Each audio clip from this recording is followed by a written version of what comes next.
Ini dia platform yang sedang ngetren, Clubhouse, sosial media berbasis audio chat yang tengah mendulang sukses di seluruh dunia.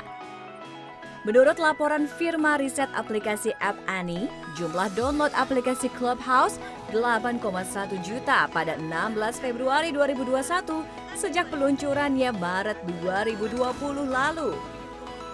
Apa ya yang mereka lakukan di dalam platform media sosial tersebut? Ya, ngobrol. Sebagai makhluk sosial, ngobrol merupakan aktivitas utama yang ada di keseharian kita. Seiring berkembangnya zaman dan teknologi, ngobrol tidak lagi sekedar menjadi percakapan dua arah, namun berkembang dari masa ke masa. Mulai dari radio. Meski mengalami pasang surut, sepanjang perkembangannya radio tidak pernah ditinggalkan. Lalu muncul podcast, yang awalnya dikira ancaman bagi industri radio, namun ternyata bisa berjalan selaras. Sampai tibalah kita di era media sosial seperti Clubhouse yang menjadi platform bebas untuk siapapun berbicara. Gaya hidup komut dan serba cepat masyarakat masa kini yang tidak ingin ketinggalan informasi membuat platform-platform audio ini kembali digandrungi. Dan sepertinya, era keemasan audio akan kembali ke lintasan dan menjadi primadona. Hal senada disampaikan para penyiar radio yang menjadikan era keterbukaan ini sebagai kesempatan untuk unjuk eksistensi.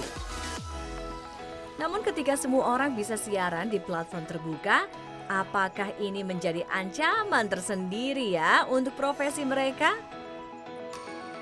Untuk bisa dibilang untuk karir gue yang kurang lebih udah mau 9 tahunan, 10 tahunan, mungkin buat orang lain sekitar 9 tahunan tuh belum terlalu lama gitu ya. Tapi untuk gue bisa stabil ada di posisi ini gitu ya, gue sih nggak takut gitu. Maksudnya nggak takut dalam artian gue harus tetap bisa improve juga supaya bisa mengimbangi yang sekarang lagi zamannya tuh kayak gimana gitu. Jadi kalau dari posisi gue sendiri, buat gue masih aman-aman aja karena untuk secara skill mereka-mereka yang baru yang bisa jadi penyiar juga, mereka belum ngerasain bener-bener siaran kayak gue. Gue merasa nggak ada disrupsi ini malah kayaknya bagus buat gue. Karena at one point, gue jadi mendengarkan banyak opini dari banyak tempat gitu. I can touch more hearts, I can touch more market.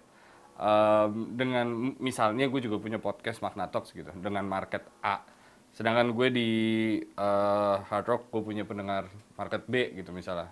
Di Clubhouse ada C. So there's a lot of people that can listen to what I'm saying. Jadi disrupsi itu pada akhirnya menjadi sebuah tempat baru untuk kita menginformasikan hal baru. Kemunculan podcast sebagai platform baru di awal 2000-an booming ketika salah seorang VJ terkenal Amerika Serikat, Adam Curry, merilis podcast pertamanya berjudul Daily Source Code yang berisi kegiatannya sehari-hari. Di Indonesia, podcast mulai ramai digunakan sejak beberapa tahun terakhir dan berhasil melahirkan nama-nama besar diiringi kesuksesannya. Kelebihan podcast bisa didengarkan kapan saja tanpa perlu khawatir ketinggalan informasi seperti ketika mendengarkan radio.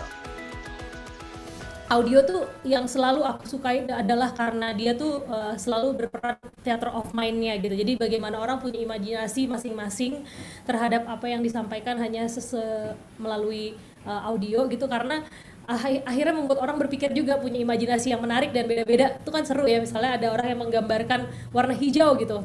Pandangan orang-orang terhadap warna hijau itu juga beda-beda di kepalanya, dan itu bikin jadi seru gitu. Jadi kita jadi berpikir gitu, dan nggak disuguhin gitu aja gitu. Jadi kayak emang ada rangsangan tertentu untuk kita semakin berkreasi lah gitu.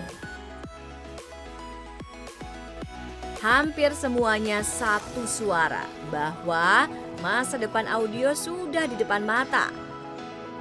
Lalu apa yang bisa kita lakukan untuk ada di dalam ekosistemnya? Pengamat media sekaligus dosen kreatif digital multimedia BINUS Business School, Jerry S. Justianto menjelaskan, terdapat anomali audio on demand seperti podcast dan platform sejenis. Bisa dilihat dari shifting aktivitas pendengarnya yang membuat audio menjadi background mereka yang sedang beraktivitas ataupun sembari berkutat dengan gadgetnya. Biar tidak sampai salah kaprah dengan perkembangan di era audio, ada beberapa hal yang patut dicermati. Ketika Clubhouse ditreat sebagai tempat media cuman ngalor ngidul, it's going to be good, it's going to be easy. Gitu. Tapi ketika orang mau consistently untuk mengisinya adalah dengan format yang bagus, dengan apa, nah itu agak kewalahan tuh. Saya ngeliat itu. Tapi kan kalau YouTube kan beda kan. YouTube dia udah ngebuat yang bagus. Toh ketika bagus dia menjadi viral, that same content will be multiplied monetizing-nya gitu ya. Tapi di Clubhouse itu kan hanya sangat cair kan. Bukan yang enggak loh, bukan yang enggak Edom ya. Saya yakin tetap aja bakalan ada suatu player yang bakal itu, tetapi itu juga hanya is going to be the same rule of business that top 20% is going to handling the 80% of the audience untuk itunya. Semuanya harus bisa dilihat sebagai peluang. Ketika kita mulai menyadari bahwa audio adalah hal penting, era kebangkitan audio sudah terbuka. Untuk bisa menjadi salah satu di dalamnya, kita harus lebih bijak mengamati dan memilih konten yang akan disampaikan ke telinga publik. Kreativitas tetap menjadi yang utama untuk memikat telinga pendengar. Selamat datang di era audio sosial. Aziza Hanum, Ricky Maulana, Jakarta.